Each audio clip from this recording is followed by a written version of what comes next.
Hi, everyone. Hey, everyone. Thanks so much for joining me. I am here live in, let me see if I can, Half Moon Bay, California.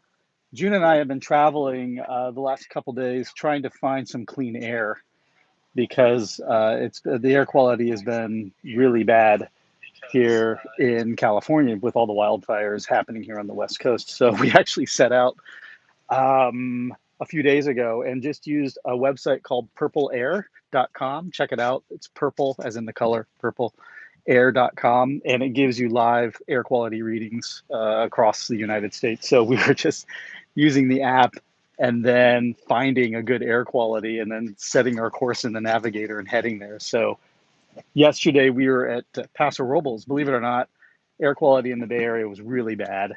And then we found that Paso Robles was under 100, which for us was really good.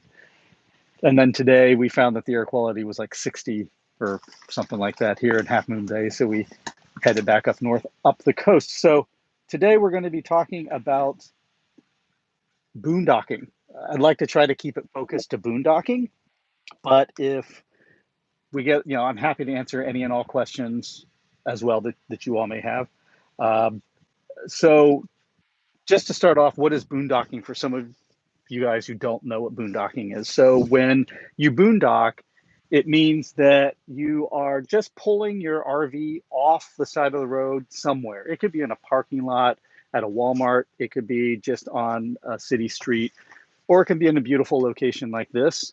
And you set up camp for the night, and that's where you camp, and you're completely running off of your own power, your own heaters, generators, all of that stuff. You're not connected to any utilities, obviously, at a campsite. So, boondocking, that's what boondocking means. When you hear someone say they're boondocking, that's what they mean.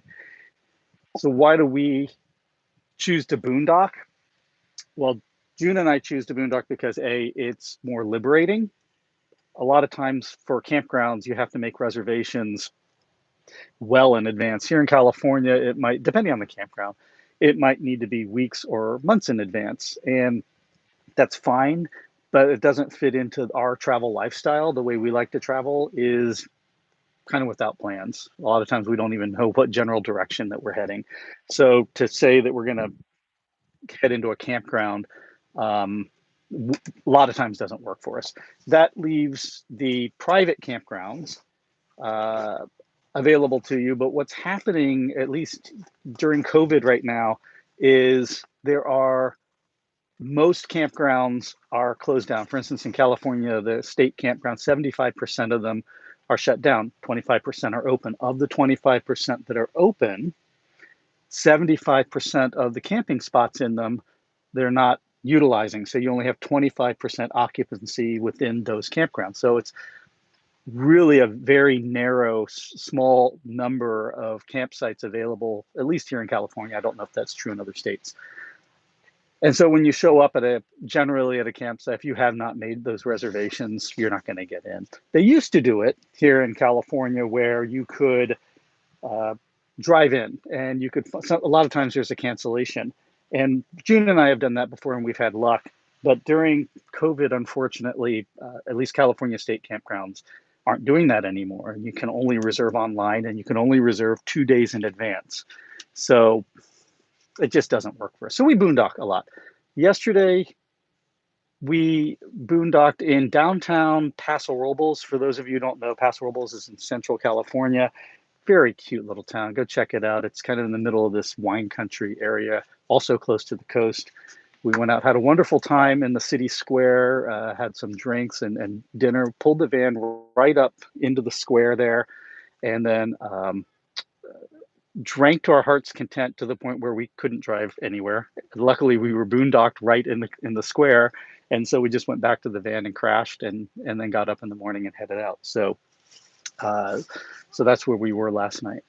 Um, so I'm happy to answer any of your questions. I'll take a look on my other phone, June's phone. I'll take a look on his phone and see what your questions are, um, and be happy to answer them for you. Let's see. Oh, wanted to point out one other thing. when we were out last time, we were up at Mendocino and we ran into a very nice lady, a viewer. She recognized the van and she came up and spoke with us.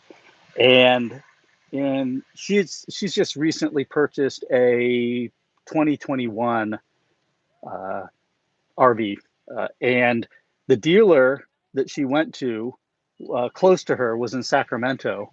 And when she went into the dealer, they weren't wearing masks and they weren't enforcing the mask thing, and she didn't feel comfortable. So she actually took her business elsewhere. She actually went to all the way down to San Diego and wrote them a check. So dealers, if you guys are watching this video, I tell you, you got to take it seriously. I also went into a dealer here in California and they weren't taking the mask thing seriously. And so I think there are buyers out there who are, they're going to take their money elsewhere. So please, wear your mask and enforce those mask policies because you want to, you want good business. Anyways, okay, let's see.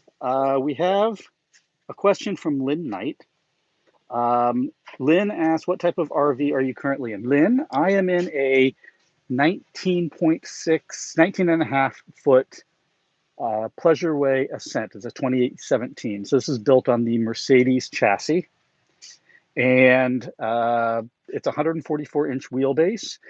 And those of you who watch my channel know that I love the short chassis because it lets us do things like we're doing right now, which is we're parked in a regular parking space here right at the beach. And normal cars are parked beside us and we can fit in a normal parking space, which is around 20 feet in length here in North America. So this affords us a lot of flexibility, boondocking anywhere that we want to be, including state campgrounds here in California, which a lot of times don't allow RVs which are longer than 22 feet. So there are obviously compromises when you have a short RV like this. It's smaller, crammed, you don't have as much living space, but you have to evaluate your lifestyle and find out what's more important to you. Do you want more living space or do you want more ability to kind of travel around quickly, park wherever you want to park, boondock wherever you want to boondock? And there's no one size fits all. There's all types of sizes from 19 feet like this. There's even smaller ones, by the way. There's 17-foot RVs. Well, there were 17-foot RVs like the Axion, I believe, from Roadtrek. And I believe, the Pop Top one from Pleasureway as well. So there's 17, 19, they go all the way up to like 24 feet or so in length. And just find the one that fits your need and then check it out. So check out one of my videos as well where I talk about when you're looking for an RV, you're looking for a Class B RV, how should you start off your search? And I have a video that talks about that and it asks you to really answer some questions about what is your lifestyle, what are you really looking to do, and then narrow your choices down to that size RV and the manufacturers that make that size RV. And what you'll find is even within that narrow scope, different manufacturers have different layouts and they have different option packages and things. And you just need to really understand what it is that you value most so you can make the right decision. So for me, length was really important and I narrowed it down pretty quickly to the Pleasureway Ascent and the SS Agile by Roadtrek. And then for me, the layout was important. I wanted a rear sofa convertible bed layout, which both of them had, but I wanted my galley on the passenger side over here. That's just what I wanted. I had another RV where my galley was on the driver's side. It was fine, but I found that I really wanted it on the passenger side, and that left me with just the Pleasureway Ascent. So that's how I ended up in the Ascent. So do your homework, write down what's important to you, go try out some rigs, and then you'll pretty quickly come up with a punch list saying, these are my top things that I'm looking for in an RV. Okay, let's see. Thank you for that question, Lynn.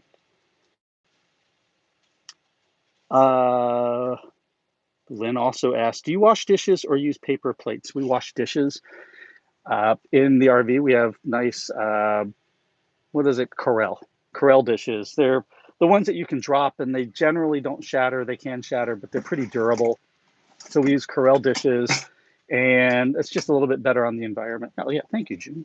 So these are our Corelle dishes. These are kind of cool because then they have the little embossed, so it gives it a little bit more of a sophisticated feel to it. Now, when we travel, water is a premium on board always, especially on a rig like 19 feet like this size. So we only have like 20 gallons of fresh water. So you need to do certain things in your RV to conserve water. Since we're talking about dishwashing, the first thing that you need to do is replace the spigot um, nozzle thing to an extremely low flow. I replaced mine to like a 1.5 gallon per minute low flow, but it's higher pressure. And so it does a great job when you wash dishes, but you're using almost half the water that you would under the stock one that it comes with. The other thing that we do is I keep a little bottle of vinegar and water, and then I pre-wash the plates with it. I spray it off, and then I use a paper towel, and I wipe almost completely clean the plates and dishes, and then I can throw that away. And then I have to use very little water in order to wash the dishes. The other advantage of that is when you clean your plates that way, uh, a lot less food goes into the gray tank. And what I found is it's that food that goes into the gray tank and grease and oil and stuff like that that starts to smell after a while. And it's really hard to get out of your gray tank, especially that grease and oil, which starts to coat the inside. You can get it out, but you have to put some detergents and stuff like that in there and hope and whoosh it around as you're driving and try to get it out. But it's just better not to do that to begin with, and just try to keep your gray tank as clean as possible, because once it starts smelling, it's hard to get rid of that smell, and it's kind of a nasty smell. Okay, let's see. Chris Moore asks, boondocking as intimidating as it sounds? Well, Chris, why don't you, I'll answer that question best as I can. And then why don't you, if you could be a little bit more specific with your question, for you, what do you find intimidating about it? And then maybe I can specifically address that issue. So it can be intimidating, and here's why we find it can be intimidating. The first thing is, a lot of times you're traveling in areas that you're not familiar with. It's different if, like, June and I come back here to Half Moon Bay a lot, so we're very familiar with this area. We know the beaches and the boondocking spots and things like that. But if we're traveling someplace else and we don't know the area, then the anxiety comes in with we're choosing a spot that's safe, right? So that's where going in ahead of time earlier in the day and kind of scoping it out and checking it out and getting a feel for the vibe of the area and what type of people are there and do you feel safe there is really important. And our recommendation is, if you don't feel safe there, like during the day, you're certainly not going to feel safe there at night. So you just may as well not boondock there. Go find another spot. So that's the first thing. The second thing is we generally try not to boondock anywhere close to homes, just because a lot of people can get touchy about that. And I'll be honest with you, this is terrible, but I'm just going to be honest with you. What we've found is that driving a Mercedes van has actually helped in that respect. I hate to say it, but people see the silver star on the Mercedes van and they seem to give you a little bit of credit. Like, oh, okay, it's a Mercedes van. We're probably not going to, they're probably not going to cause a lot of trouble. But we in general just try not to park around homes if we can. So that's another thing. What you'll also find is if you find a good spot that is safe and picturesque is, June and I have seen this happen many times. We find a spot, it's all ours at night. And when we wake up in the morning, there's 2 or 3 other cars or vans that are parked around us. And I think that's just human nature, because people want to feel safe. And if they see someone else parked there, then they're like, oh, it's probably going to be safe for us to park there as well. So just be prepared for that. And the final thing I want to say about boondocking and neighbors is really just try to respect your environment. Okay, so that means when you pull into a place, don't have loud music playing, don't be throwing a party, right? I mean, keep in mind you're in someone else's backyard. All right, so it's okay to go out and enjoy the scenery, and if you want to, like, eat some dinner outside and stuff, I think that's perfectly fine. But we generally try not to play loud music. We try not to be a nuisance. We certainly don't litter. June and I have been to some beautiful places in the middle of a redwood forest, and we pulled in, and we go behind the scenes a little, and there's trash everywhere. It's like a public bathroom where people have just pulled off and they've just left their used toilet paper and stuff everywhere, and it's really gross. So, if all of us want to be able to boondock and enjoy the benefits of boondocking, then we all need to do our part in ensuring that we have good etiquette, and we just don't do those things. And I know you guys all understand this, but it doesn't hurt for all of us to remind each other about that as well. So that was a great question. Um, so Chris clarified and said, it makes me worried not having contacts or access to things like water and power, water more than anything else. So let's talk a little bit about contacts. Uh, that is one of the criteria that June and I try to use when we're boondocking, which is a Wi-Fi signal. I'm on one carrier, June's on another carrier, so that helps. So at least if one of us doesn't have it, there's a chance that the other one might have it. Now, that's not always the case. We've stayed at spots where we don't have any signal, and that causes your anxiety level, especially like if we're out in the middle of the redwoods, miles into like some forest or something like that. It is a little bit anxiety ridden not having cell phone signal. But I will also say because we look for that, that's kind of on our punch list when we look for a boondocking spot. We have been way out in the middle of nowhere, and we've been able to sneak a signal in like one bar, and that's good enough for us. We can verify that we can make a telephone call in an emergency. So good point about contacts. Now about water and all that, here's the thing. You have to plan when you're boondocking because you're completely self-contained. So what we do is before we go boondocking, obviously our tanks are emptied. So our black and gray water tanks are empty and our freshwater tank is full. Generally, the lithium batteries are charged because we've got solar panels on the roof. And when you drive, the regular alternator is charging up the batteries as well. And then propane, because we use propane for heating, we use it for the refrigerator. So you just want to make sure all your levels. The big ones for us are the freshwater, because we have a smaller freshwater tank, and then the holding tanks, gray and black. Those three things can really limit the amount of time that you're boondocking. And so once you're filled with gray and black, I mean, unless you're happy going out in the woods and washing your dishes outside or something, you're going to be leaving. And then with fresh water, it's a little easier to find places to fill up your fresh water. It's a little harder to find places to dump your tanks. So I recommend you get the app like Santa Dumps or RV Dumps. These apps, that's what we use, and try to find a dump station, close to where you are between boondocking. So as you fill up at one night in boondocking, then make sure that you are finding a place where you can dump for the next boondocking. So it's a great point about the tanks. All right, let's see.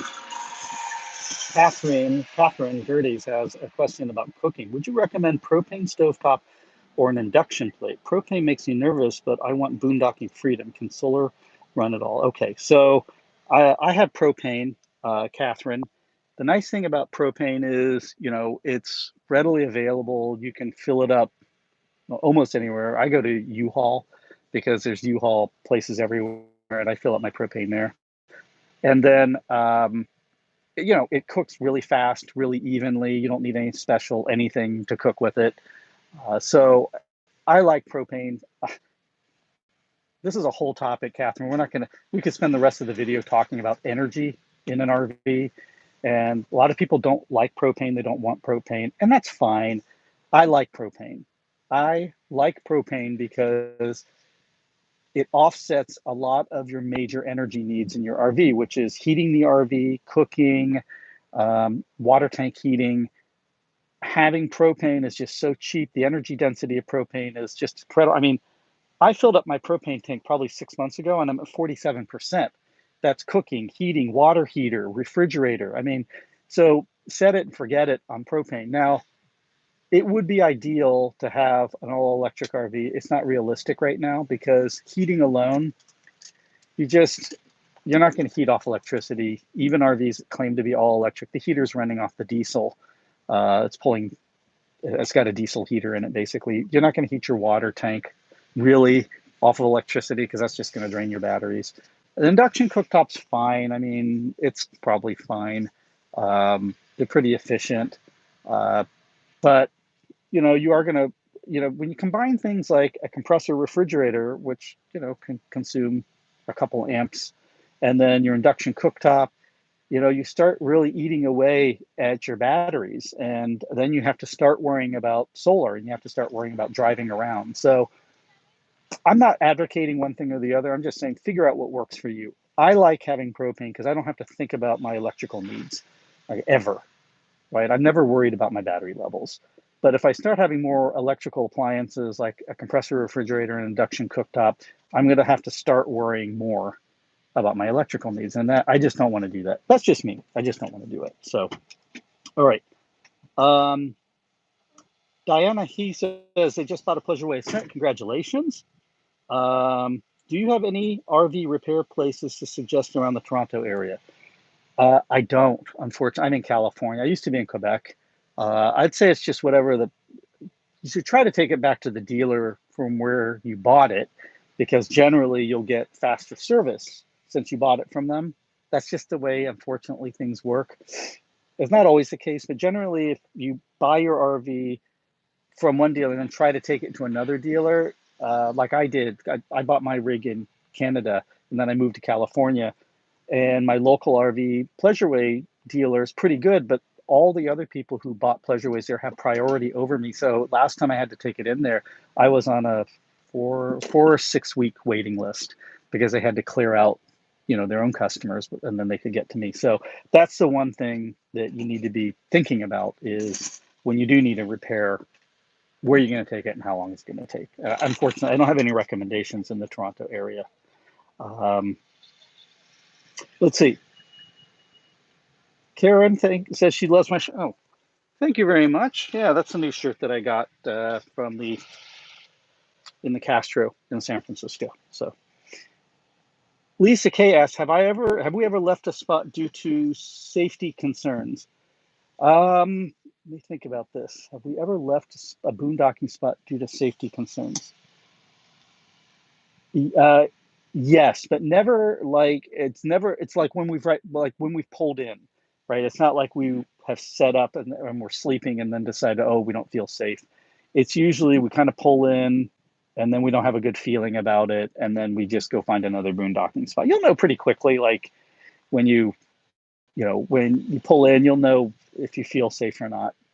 We did pull into one spot in the Redwood National Forest, and it was a beautiful spot, no one around. But we pulled in front of this gate, um, and it looked abandoned. But then when we got up in the morning, this kind of Ranger car was there. It was private property. It was a lumber company, Mendocino Lumber Company. And the guy just happened to need to get through that gate. It was not abandoned.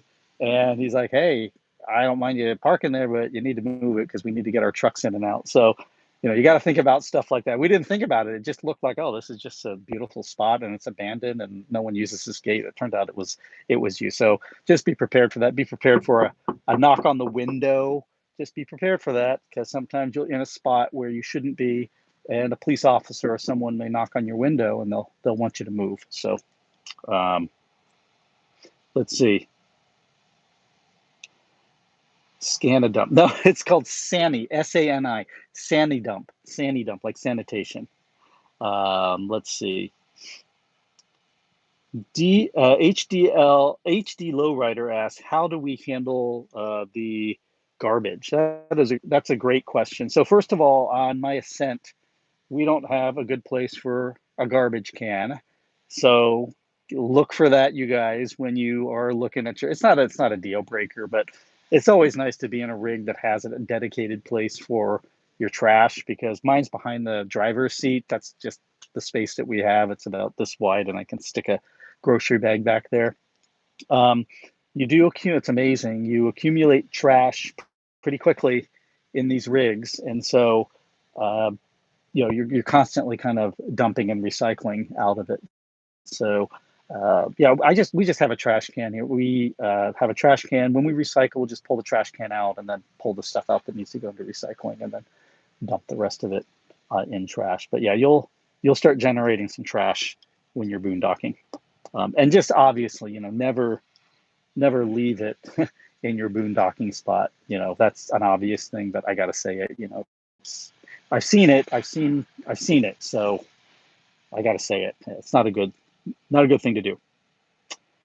Matthew, same question. Is trash a problem? Do you carry? Yeah, you just carry a trash can with you. Corvette WS asks, do you boondock on Bureau of Land Management, BLM land, or how do you choose if not BLM? Uh, so for those of you who don't know, generally Bureau of Land Management, BLM land, you can just find a spot. There's not camping spots. It's just open land, federal government land, and you're allowed to camp on it. I believe generally they want you at least checking in or registering with them, so you need to look that up ahead of time and find out who it is that you contact, and you need to let them know just so that I think they have a record for safety or something like that. Um, I have not yet. We're going to be. I don't think I have. I don't know if we've actually been on BLM. We may have been. I don't know. Uh, if it's not BLM, then my rule of thumb is if a sign tells you that you can't park there, then we don't park there. And if it doesn't, then we follow the rules that I said before, which is we try to generally find a spot which is away from everyone, but a beautiful location, not in a neighborhood or anything like that. Although you can do a neighborhood if you really need to. I mean, I've boondocked in the parking lot of a hotel before because I was traveling across country. It was late at night. I was by myself with my dog, and I just needed a place to lay my head down. And so there was this hotel parking lot. The hotel was filled, but I just parked in their parking lot for the evening, and it worked out well.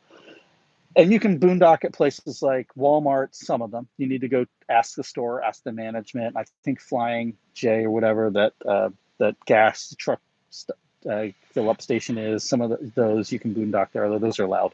I've never stayed at one, but I've heard they're loud. So there's a lot of different options. We try to find spots like this that are just really pretty, and make sure that there's no signs that say no overnight camping, no overnight parking. You have to obey those signs. We found some spots before that are really beautiful, and we set up camp, and then the ranger came by. This was in Mendocino at Big River and Mendocino coastline there.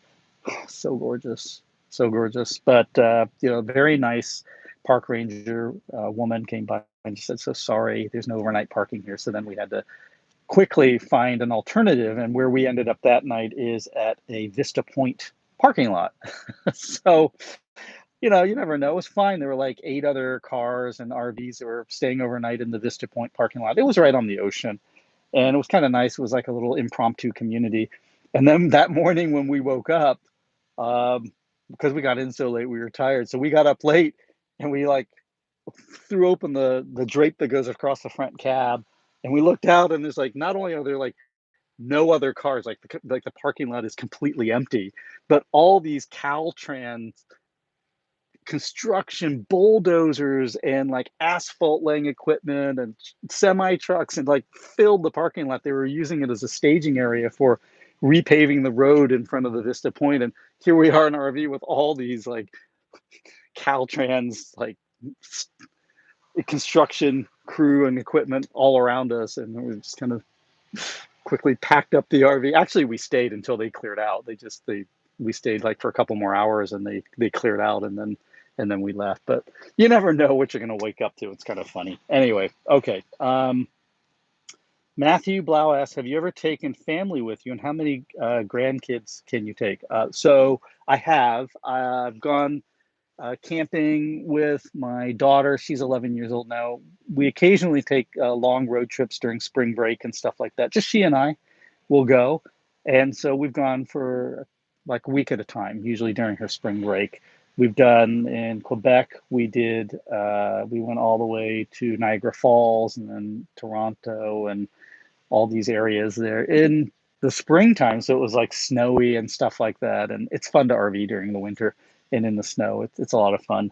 You're all cozy and warm inside your coach, and it's just something different to do. And then we went another time, she and I went to all the way across the top of the Sierras to a ghost town called Bodai out in the middle of nowhere. And then we took that all the way down through the Death Valley and then across to Las Vegas and spent some time in Las Vegas, and then drove all the way to the Grand Canyon and then came all the way back in one shot to the coast and went up the California coast, stopping at Hearst Castle, San Simeon, William Randolph Hearst Place, Santa Cruz, and the boardwalk, and then came back home to the Bay Area.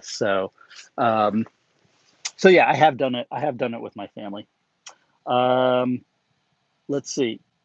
Flomax asks, have you upgraded your three-way absorption refrigerator to compressor yet for efficiency? So for those of you who don't mind or don't know, there's kind of there's two types of refrigerators you can get for your RV. There's a three-way, which generally means it can run off propane, it can run off DC, off your battery, or it can run off AC, okay, you're like the alternator. So um, and then there are compressor refrigerators, which are generally two-way, meaning they don't do the propane, but they run off DC and AC. And there are advantages and disadvantages to both. Um, I've had both, and I like both for different reasons. The compressor refrigerator generally is going to do a much better job of keeping temperatures constant. It's also going to do a better job in the freezer of keeping things frozen. The disadvantages are it's going to use more electricity. So you either have to make sure you have enough battery power, or you have solar panels, or you are driving around enough to, keep the energy levels in the batteries high enough that the compressor refrigerator can constantly run. The other disadvantage is I didn't like the little humming noise at night because you're in a really confined space in like a 19-foot van. And so it's not like you're in a house and you're in another bedroom, but when that compressor refrigerator kicks on, that humming can kind of get to you sometimes. The absorption refrigerator doesn't have the humming, and it surely alleviates any thought about energy usage. You never worry about it. The disadvantage is that it's less consistent at maintaining the temperature inside the refrigerator. Now, what I have found that it's still okay. I don't have a temperature infrared gun that I'm pointing or temperature gauge in the refrigerator where it has to be exactly 32 degrees. And so look, if my food is cold and it's not spoiling, I'm happy. I'm not whatever, right? In the freezer, it keeps things frozen. It has trouble with ice cream, obviously.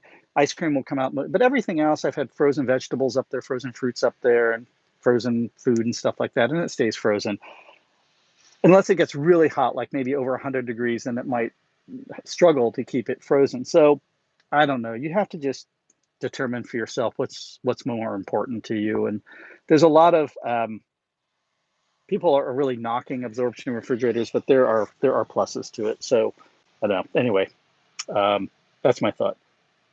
Let's see. Have you ever had any problems with diesel exhaust fluid DEF in your diesel engine? Would you recommend a diesel van? I have not, Joe, had any problems. DEF, for those of you who don't know, is the diesel exhaust fluid that you have to add into like the newer diesel engines for environmental reasons and things like that. It's super easy, at least on the Mercedes. It tells you when you need to add it. You don't add it very often, and it's really cheap when you do need to add it. I don't know how much it is. It's just not even worth really tracking how much it is. The diesel exhaust fluid, I think it comes in like a 5-gallon thing. You just dump it in and go on your way. I've never had any problems with it. I've not had any problems with my diesel engine either. I like diesel.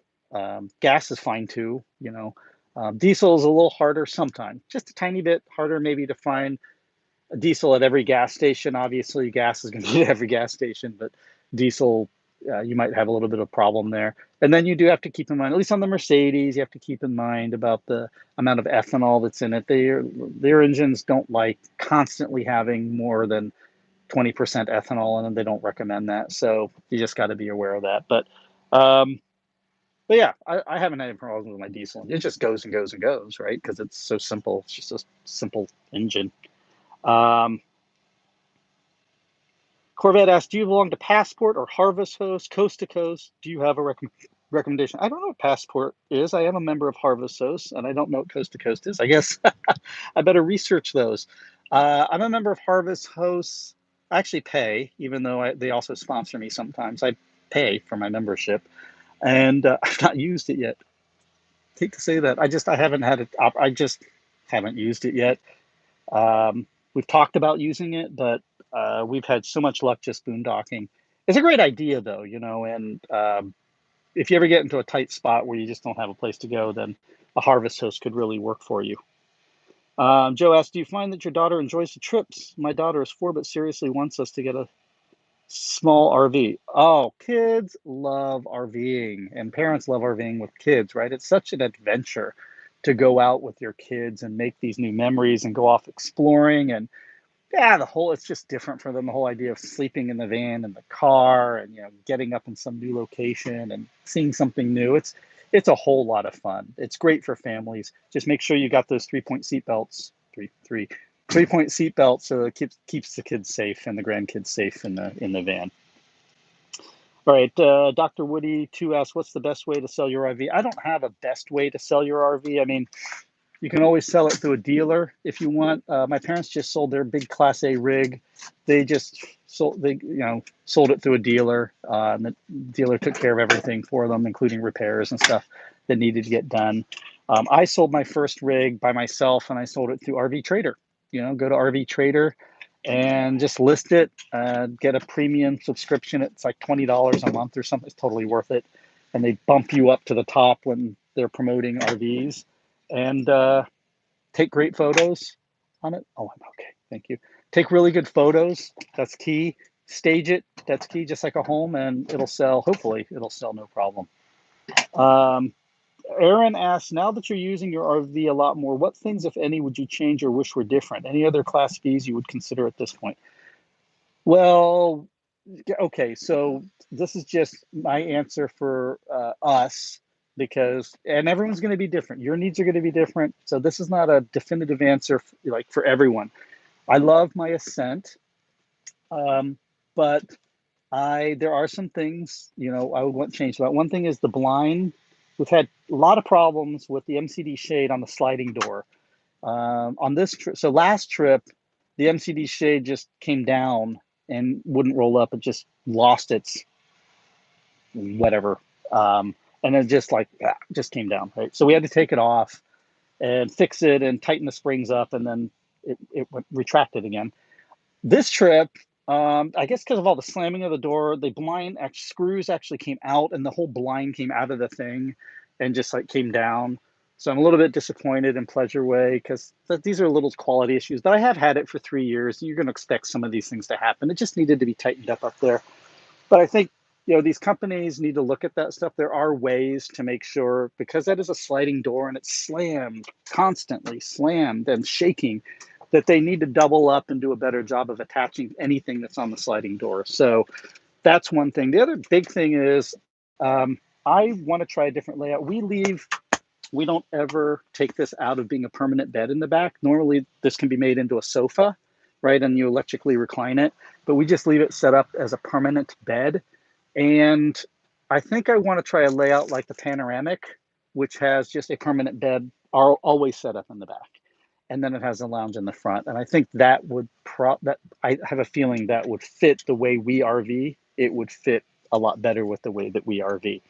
But that's just us. A lot of people don't want a permanent bed, and they like having the lounge set up back here, and try it out yourself and see.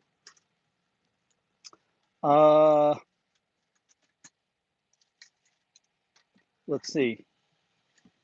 Matthew asks, have you ever stayed at a church using faithfulparking.com? I have not. I didn't even know there's something called faithfulparking.com. But if anyone has, please chime in the chat.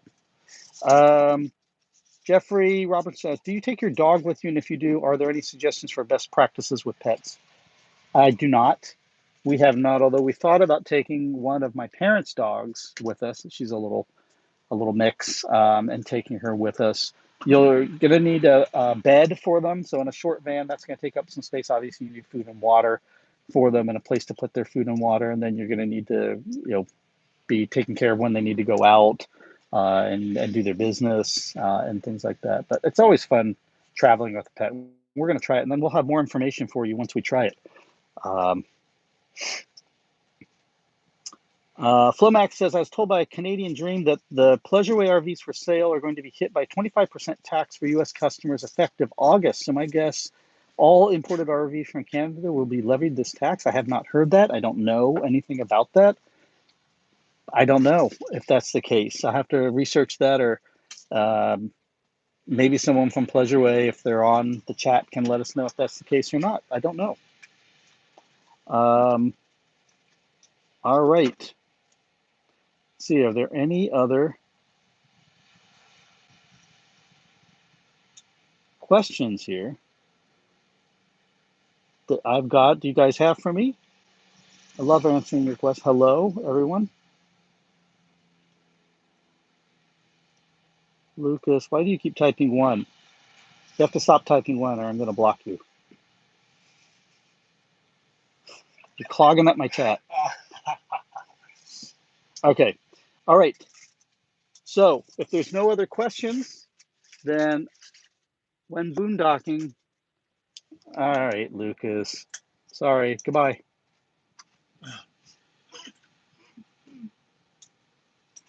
Okay. So Janet asks, do you think it's worthwhile to change a Dometic AC to a 12-volt quiet AC? I don't know what the cost is associated with that. You bring up a good point about the noise from an air conditioner. A lot of people are worried about running the generator to run the air conditioner. Believe me, it's not the generator that's going to drive you nuts. It's a noisy air conditioner itself that's going to get to you. So I have never owned an RV that has the new 12-volt quiet air conditioner in it. But I will say that the air conditioners themselves are generally these Dometics like I have here. They're only used in an emergency. Um, like if it's just really, really hot. I've used mine on occasion, but we generally try not to use the AC. Again, we're here on the West Coast in California, so we generally don't need the AC. But when you do need it, it's nice to have. It's it's a God, thank God you have it. But they're very noisy. You're going to pay the price. It's very noisy. And you're not going to go to sleep with the AC on. Believe me, I've never been able to get to sleep. It's so noisy. You're not going to get to sleep. Do we prefer hot or cold weather? Cold weather. We prefer cold weather. I prefer cold weather. We prefer it on the cooler side. I've done RVing in both, in like 116-degree heat, which was miserable, and then minus 30 degrees out, which was doable because you're all nice and toasty warm on the inside. So I prefer it colder. That's just me. But again, different people have different preferences. Any update on the panoramic RV in the U.S. market? Not yet. I'm going to call my good friend Phil, who is the CEO there, and I guess I can let you guys know this. I'm probably going to be getting a test unit from them. The problem right now is the border is closed, and so between Canada and the United States, so they can't get the unit to me, although they're ready to get it to me. So as soon as the border opens up, I'll be getting a panoramic RV, and I'm going to be touring around. June and I are going to be touring around in that and testing it out long term and reporting to you guys. So I'm super, super excited. I've been working with Panoramic as a kind of consultant with them, pseudo consultant. They've called me about upgrades and they've made changes to their RV based on some of my suggestions. So I'm super excited to get this new Panoramic RV and test it out. They're not paying me. It's not sponsored or anything like that. I just really love their product, and I love Phil, and I love the company. I love his dad, who started the company, and I think they make a fantastic product. And so, yeah, I want to try it out. So it has the permanent bed in the back, the front lounge. The quality's really good. They put they changed the refrigerator in it. They put a microwave in it for me, and all this good stuff. So, and there's some other stuff that they're not telling me about. They said there's some secret stuff that they've done. Will you do a video viewing Thor's Takeover models from Hymer Roadtrek? Sure.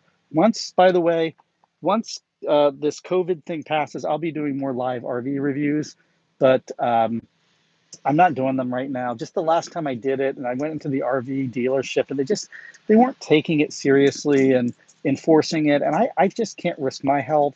My elderly parents live with me. I can't risk their health. I've got a daughter. I can't risk her health. So once we get a handle on this COVID thing and it's safe to go, I'm gonna get back and start reviewing RVs again. I promise, because I love doing it. What are my thoughts on the Winnebago Bolt? Check out my review. That was the live review I'm telling you about. So check out my review. Oh, the light, no, not the Bolt. I did the Solas. Sorry, the Bolt. I did do it. Check out my review of the Bolt. I did do the Winnebago Bolt as well.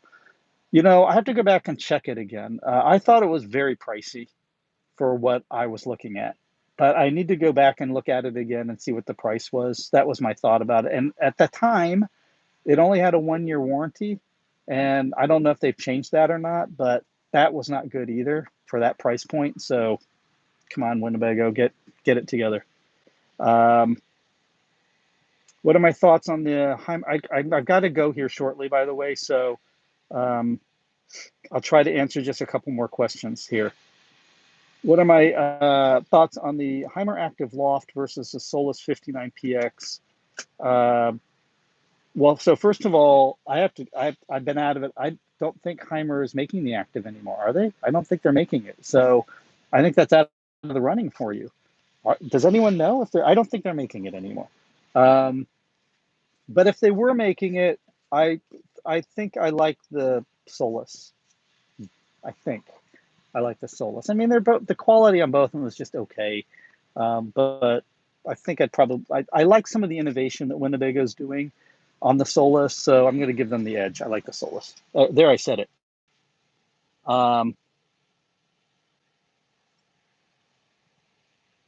Bigfoot just passed by my window. Okay, all right, okay. I think we are going to wrap it up here. If there's no more questions here, then I want to thank everyone for joining me live. I'll do another one of these lives here shortly. I don't know.